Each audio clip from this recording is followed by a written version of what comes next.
Okay, so today I'm going to go over Module 11.3, and I'm going to be going over Explain 1, which is on page 558.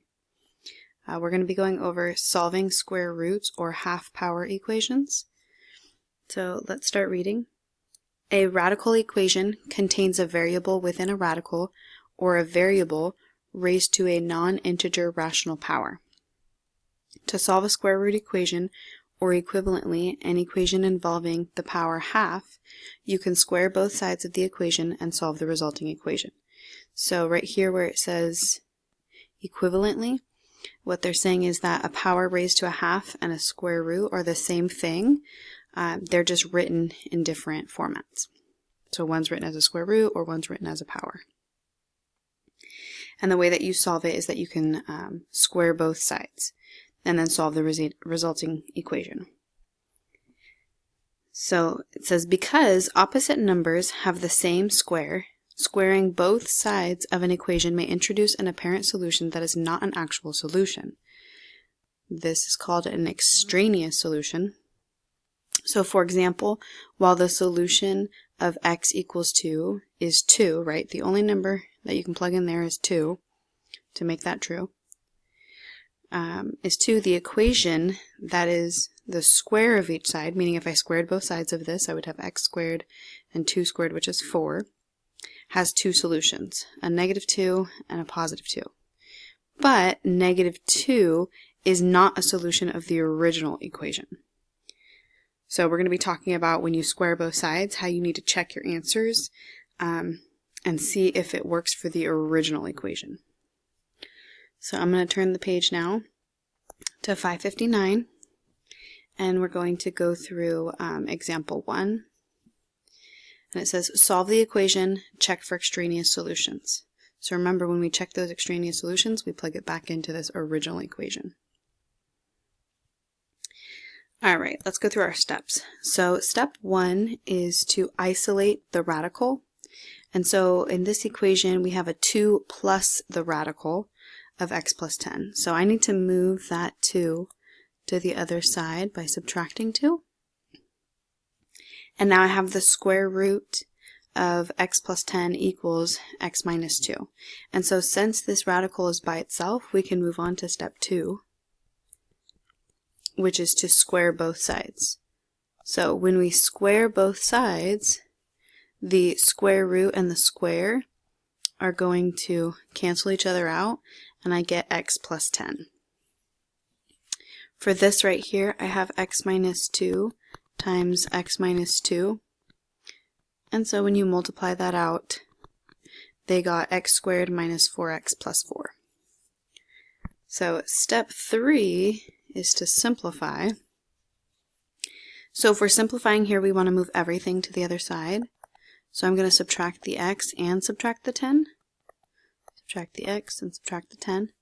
So that on this side I get 0.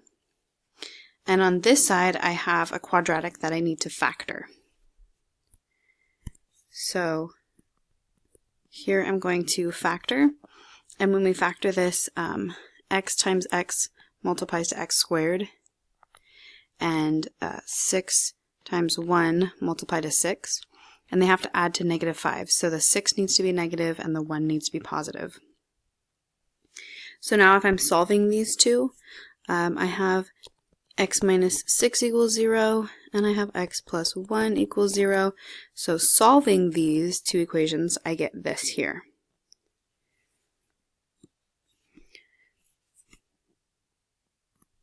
So now I have to check. Okay, remember, we have to check for those extraneous solutions. So if I take each of these solutions, so let's start with the 6 here. And if I plug that in, I get 6 plus 10, which is the square root of 16. What is the square root of 16? Hopefully you know that that's 4. So we're going to get that 2 plus 4 equals 6. And the reason we don't have to do the plus or minus right here is, don't we have a plus in front of this?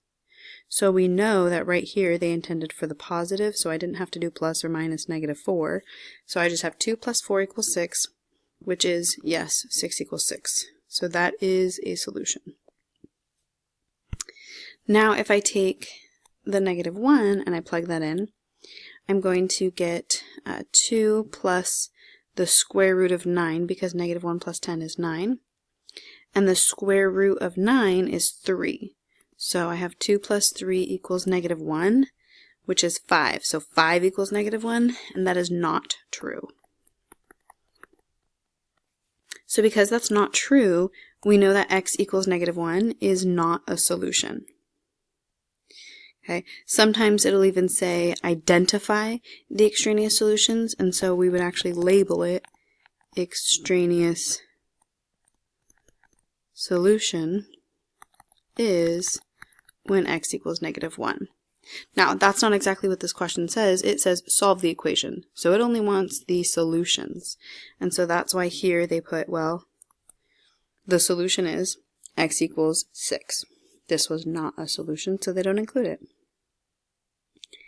So part B, we are going to follow these same steps that we did up here, where we isolate the radical first.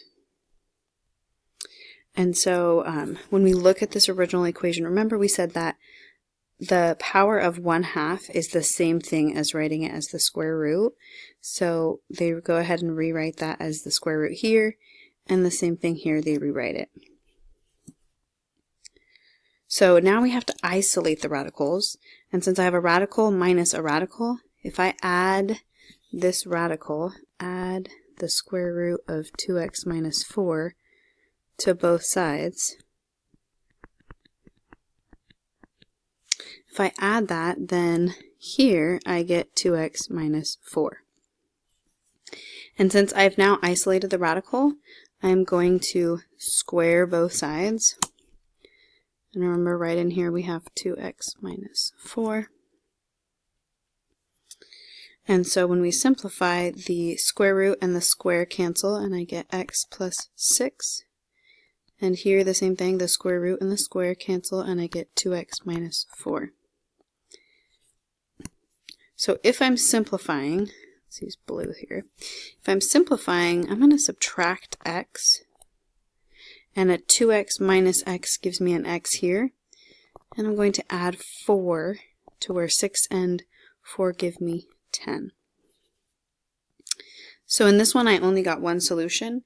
Remember, we always need to check to see if it's an extraneous solution. And so if I take 10 and I plug it in for both spots for x here, let's see what we're going to get.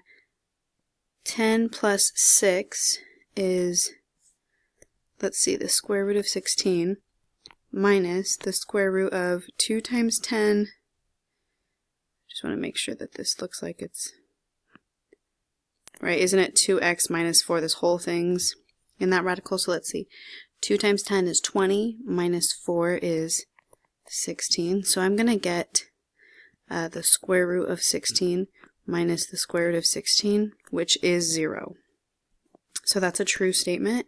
And so we know the solution is when x equals 10.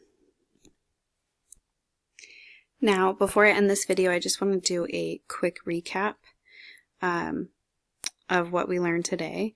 And so the first thing that we learned in our definition on page 558 down at the bottom is that the square root equation is the same thing as a power to the 1/2.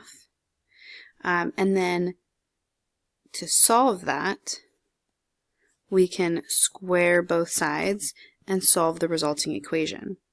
Now we also learned that an extraneous solution is when you plug it back into the original and it doesn't work. It gives you a false statement or gives you something that's not true. And then as we went through these examples, remember we identified some steps here. So we isolate our radical, we square both sides, and then we simplify. And sometimes when we're simplifying or solving even, sometimes we have to factor, or in this example down here, we didn't need to factor, we just had to solve by, subtracting x to the other side, subtracting the constant to the other side, and then solving for x. And then don't forget, after you've solved it, you have to make sure that you go back and you check for those extraneous solutions. And that is how you solve a square root or 1/2 power equation.